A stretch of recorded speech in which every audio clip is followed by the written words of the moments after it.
You're looking at footage from an ongoing pink rally in Cebu. Vice President Leni Robredo and her running mate Kiko Pangilinan are again in the vote-rich province in the final weeks of the presidential campaign. The rally is being held at the Mandaue Reclamation Area in Cebu City.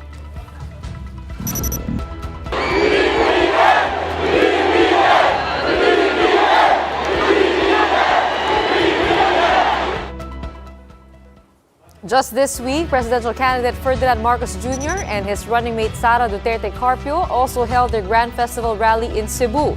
The unity team was able to secure the endorsement of the local party One Cebu. More than 3 million voters are registered in the province, where Robredo won in the 2016 elections. Marcos, meanwhile, placed third in the vice presidential race in Cebu in 2016.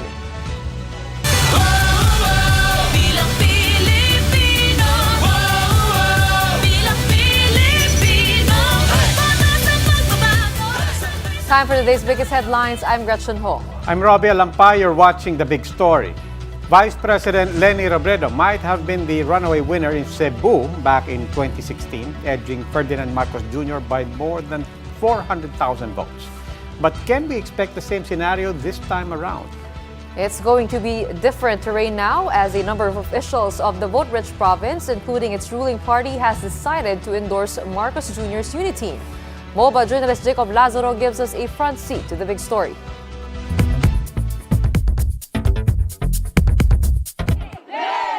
It was a jam-packed Thursday for Robredo and the Tropang Angat here in Cebu. They barnstormed the cities of Bogo, Danao, Mandaue, and Bantayan Island. But she said these visits will extend even beyond the elections. Ito po yung klase ng pamamahala na napangako namin sa inyo.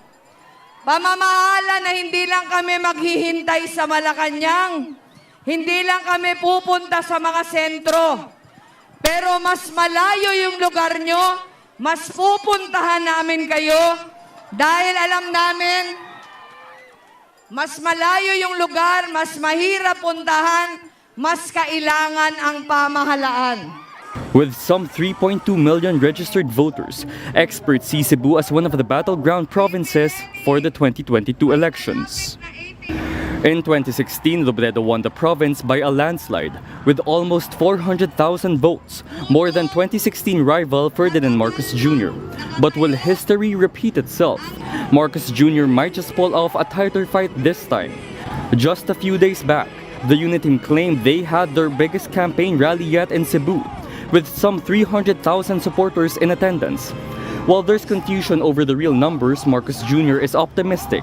This marks their strength in the province, especially now that they have the backing of ruling local party One Cebu.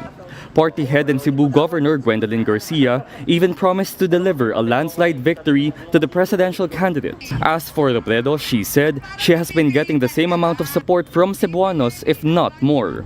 In the first place, yung volunteerism na nakikita ko sa Cebu ngayon, wala ito noong 2016. Yung mga local officials naman na tumulong sa atin in 2016, kasama pa din natin ngayon. Sina Vice Governor Junjun, yung grupo niya kasama pa din natin. After Cebu, the Vice President is scheduled to go back to Manila, then Pasay on Saturday for her birthday rally as she turns 57. Mobile journalist Jacob Lazaro, we are One News. How crucial is Cebu for the presidential candidates? That big question and more with political analyst Professor Edmond Tayao, who's joining us over the phone. Good evening, Professor Tayao. Welcome to The Big Story. Good evening, Robbie. Good evening to everyone watching The Big Story. Good evening, Gretchen. Hey, Professor Tayao, talk to us about Cebu. We've been talking a lot about Metro Manila, but what role does Cebu play in every elections? Very big. It's very significant, Robbie. No, you've already mentioned how many voters we have in Cebu. But again, you asked the right question, no, whether that can be duplicated again this year as far as Vice President Robredo is concerned. I can only cite, for example, the case in 2010 where, the traditional bailiwick of the Liberals, which include the Negros provinces, no, it was a surprise, no, that then Vice Presidential hopeful former Secretary Mar Rojas lost even in his own hometown.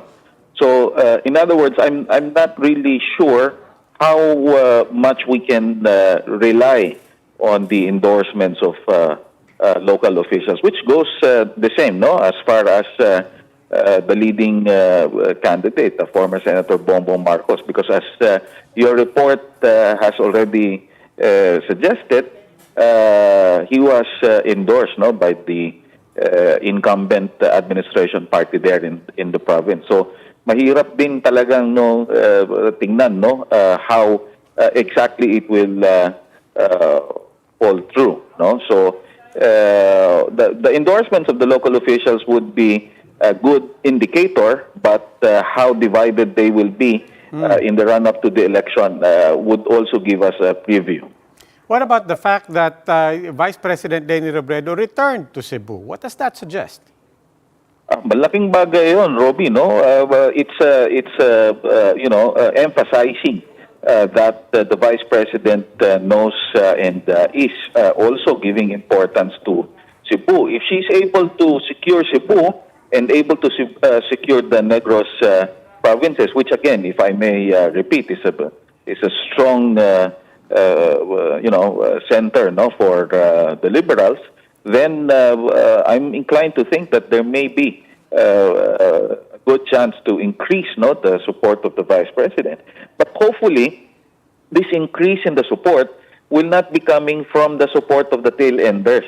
Kasi that's what we're seeing in the surveys, no? The numbers of the Vice President have incremented a bit, but the numbers seem to be coming from the tail enders. And this is the reason why Manila Mayor Isko Moreno has been harping on the Vice President. I suppose the reason is to prevent the further erosion of his numbers. Ang importante kasi dito is a way to, give a dent to the very significant numbers of the front runner. So kung doon manggagaling yung dent, then there's a good chance, no, to improve on the chances. Okay, Professor Tayaw, maraming salamat po. Political analyst Professor Edmund Tayaw.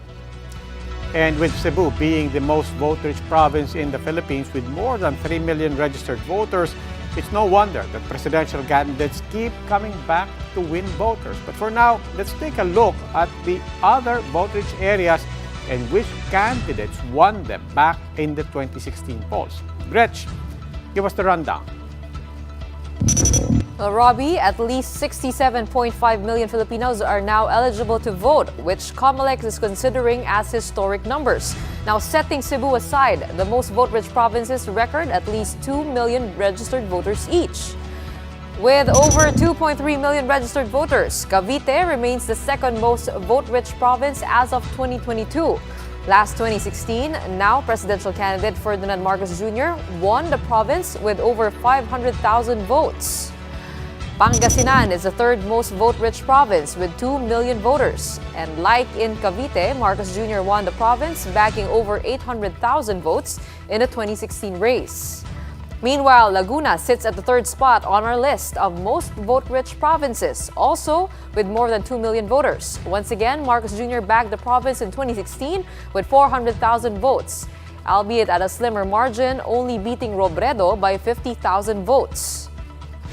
And lastly, with 2 million registered voters, Bulacan is now the fourth most vote-rich province in the country, replacing Negros Occidental. And like the other three provinces, Marcos Jr. won the province with over 500,000 votes. These are the other big stories tonight. Manila Mayor and presidential candidate Isko Moreno still not letting up as he continues his tirades against Vice President Leni Robredo, while also taking a softer tone when asked about Ferdinand Marcos Jr. Commuters are still stranded in terminals on the second day of the new window hour scheme for provincial buses. Agencies are now pointing fingers. And have you tried your regular fast food fix lately? Ever got told by staff that you can't upsize your fries? Well, as it turns out, there's a shipping crisis of potatoes worldwide. Details after the break.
still watching The Big Story. I'm Robbie Alampay. And I'm Gretchen Ho.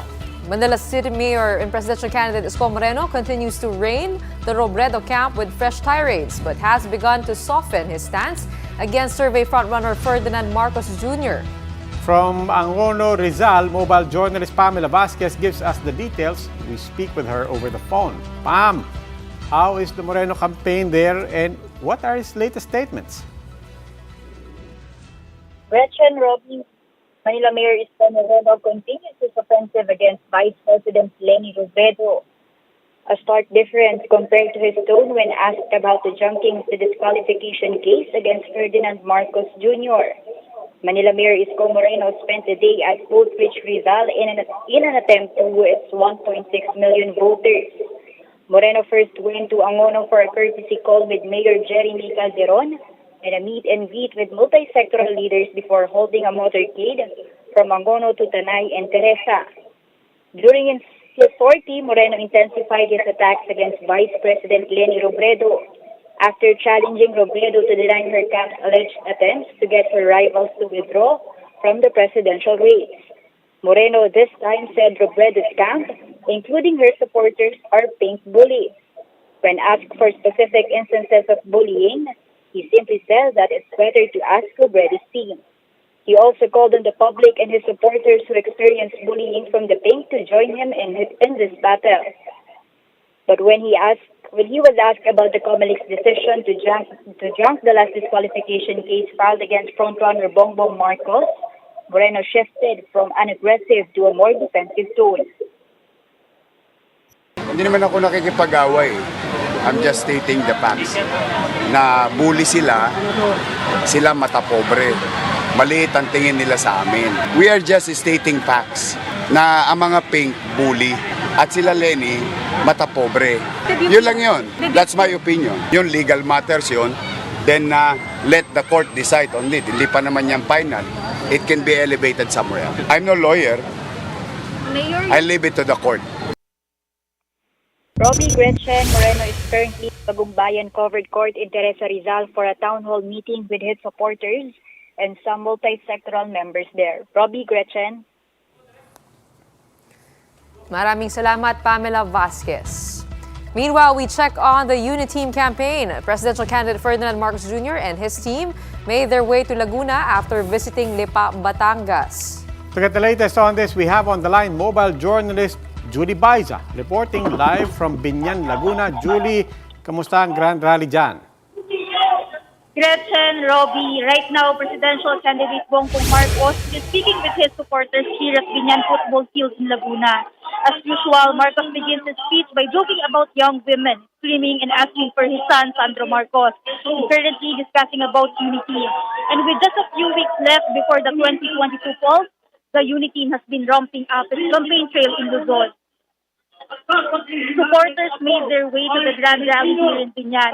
Many were in white, signifying that they are supporters of Governor Hernandez. These supporters are not only from Binyan but also neighboring towns such as San Pedro and Santa Rosa.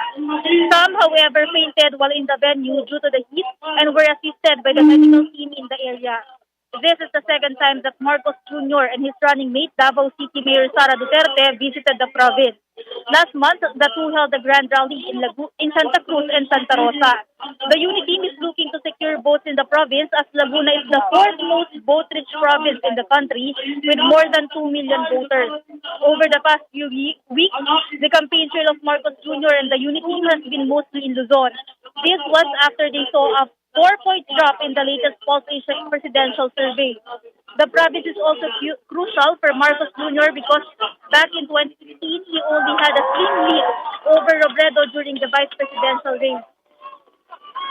Gretchen, Robbie, recall also that last month, Laguna Governor Ramil Hernandez endorsed the vice presidential candidacy of Inday Sara Duterte. When we asked Mayor Sara today if there's also an endorsement for Marcos Jr., all she had to say was no comment. Gretchen, Robbie. Salamat sa update. That was mobile journalist Julie Baiza reporting live from Binyan, Laguna.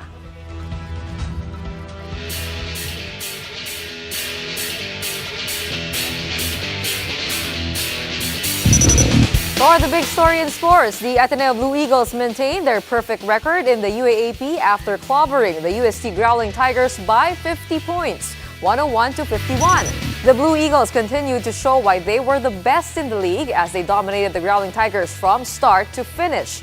Now, according to Chief Statistician Pong Ducanes, the Blue Eagles' 50-point win is the largest since stats became computerized in 2003. The last time that a big win like this happened was when the DLSU Green Archers beat the Growling Tigers by 43 points, 99-56, back in 2016. Over in the PBA, after yesterday's fire at the Smart Araneta Coliseum, Barangay Ginebra and Meralco will have more days to prepare for the Governor's Cup Finals as Game 6 has been postponed. Game 6 will now be held at the SM Mall of Asia Arena on Friday, where Ginebra will look to clinch the title. Meralco, on the other hand, will look to force a do-or-die Game 7, which will be played at the Philippine Arena should that scenario happen. Time for another quick break. More of the big stories when we return.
You're still watching The Big Story. I'm Robbie Alampay. And I'm Gretchen Hong. Many commuters are still left stranded in bus terminals as they remain confused over the new window hours for provincial buses. Due to the inconvenience, LTFRB now wants to issue a show cause order against some bus companies. Shaila Francisco with the story. Several passengers remain stranded at this bus terminal in Cubao. Many are still unaware of the new window hour scheme being implemented for provincial buses. The new rule only allows buses to depart and arrive from their terminals from 10 p.m. to 5 a.m. Adora, for one, arrived 6 a.m. with plans to go home to Nueva Ecija to process her documents. Pinili ko na rin kasi mag-stay kaysa sa dami ng bit-bit ko, no? Kaya lang sa pag nag-stay ka naman, meron kang agahan, tanghalian, hapunan, may merienda pa. O so, alam mo yun, napakaliit ng budget mo, magagastos mo pa rin. The LTFRB clarified provincial buses can still ferry passengers beyond the window hours by using the designated transport hubs. But bus operators said using integrated terminals could mean additional cost and inconvenience to both commuters and operators. The LTFRB now plans to issue a show cause order to some bus operators. Yung kanilang prangkisa ay may kaakibat na responsibilidad to ferry, to transport the passengers at any given time when there is demand. For its part, the bus companies say that they welcome the show cause order so they can explain their side. Hindi po kami nagmamatigas, hindi sa ayaw po namin bumiyahe. Kami po willing magserbisyo, lalo-lalo na po sa ganitong mananakay po namin. Ang kinatatakot lang po namin, baka po mamaya kung ipipila namin yung bus at ilalabas namin, hulihin naman po ng MMDA. For MMDA, meanwhile, they assure that continuing of the window hour implementation will be further discussed with LTFRB. This as the two agencies seem to be pointing fingers at each other over the new rule. Ang akin lang po ma-assure, Kaped, DJ Chacha, is that i-discuss po namin yan sa LTFRB. Pag-aaralan po natin. Kung kailangan po tayo makiusap muli, makikiusap po tayo. Rest assured na we'll make the necessary representation, Kaped, para po sa convenience ng ating mga mananakay. For now, the LTFRB is mulling adding routes to accommodate more passengers. Libreng sakay is also being offered in North Luzon Express terminals going to Cubao and PITX from 1 a.m. to 12 midnight. Shaila Francisco, WR1 News. The Social Welfare Department is warning the public against online illegal adoption as so-called ampunan groups in Facebook have become rampant. Mobile journalist Yeda Pascual has the story.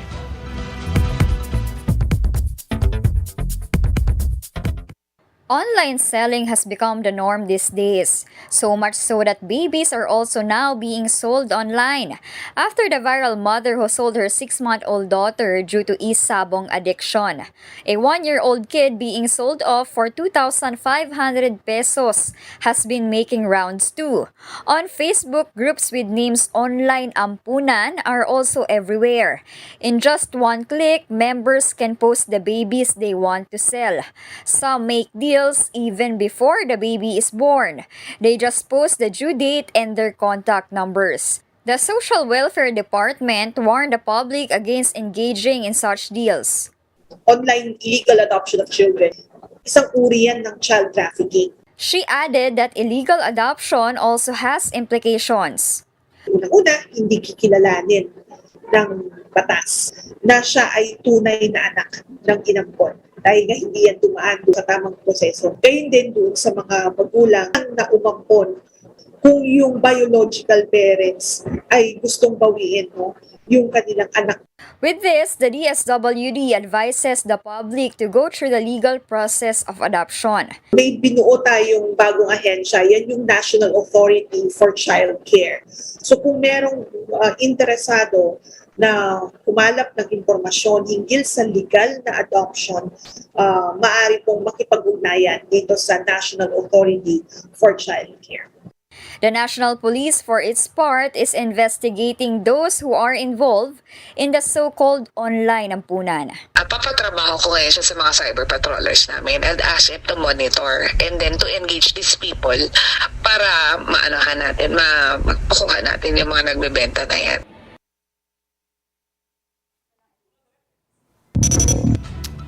Gretch, wala mo ng BFF fries. Ay, ganun. Wala mo na. Bakit? Fast food chain McDonald's says it will temporarily take big servings of French fries off the menu. Well, this as the country is the latest victim of a so-called potato global shipping crisis. In McDonald's Philippines' latest advisory, it said it will only serve regular-sized fries. Some netizens reported that they haven't been able to order potato-based meals like hash browns, mashed potatoes, and potato wedges in other restaurants. McDonald's attributes the shortage to a global shipping crisis. A Washington Post report attributes this to other factors such as the COVID pandemic, bad weather, and labor disputes. So far, the potato crisis has affected the US, Europe, South Africa, and Asia, including Singapore and Indonesia. But who needs French fries? When we have cake! No. Kayo talaga gusto niyo mag-viral ulit kami, ano? Sinurprise niya kami. Happy birthday. Magpapalit daw tayo. Exchange gift daw to. Pareho pala tayong April. Happy birthday. Pero walang French fries, ha? Walang French fries. Wala. Papakain kami bukas. Walang French fries. Okay. Alam mo, kulang na lang dito. Ano? Yung height ng pag-measure sa'yo dito. Kasi nung isang araw, di ba nung binirthday ka sa presinto, nagpadala ako ng cake. Grabe! Ganito rin. Kung nagtataka po kayo kung ba't nawawala si Gretch nitong linggo niya ng birthday. Pasensya na. Nasa presinto. Pero nagpadala tayo ng cake doon. Talagang marami ako pinagdaanan ng mga nakaraang mga araw. Kaya naman, ikaw ang manlilibre at magpapakain bukas. Ayan. Diba nga? Maraming salamat. Hati. Happy birthday. Okay, may ka-wish na. Happy birthday. Okay. Maraming salamat. Thank you. Well, we celebrate the gift of life. Happy birthday, partner. Happy birthday. And thank you sa staff. Maraming salamat. That wraps up today's Big Story. Catch us again tomorrow at 8 p.m. on Signal Channels 8 and 250. Please like our Facebook page, One News. For more in-depth analysis, visit our webpage, onenews.ph. Mask on. Wash hands. And stay safe, Philippines. I'm Robbie Alampay. And I'm Gretchen Ho. We are One News. Have a good evening.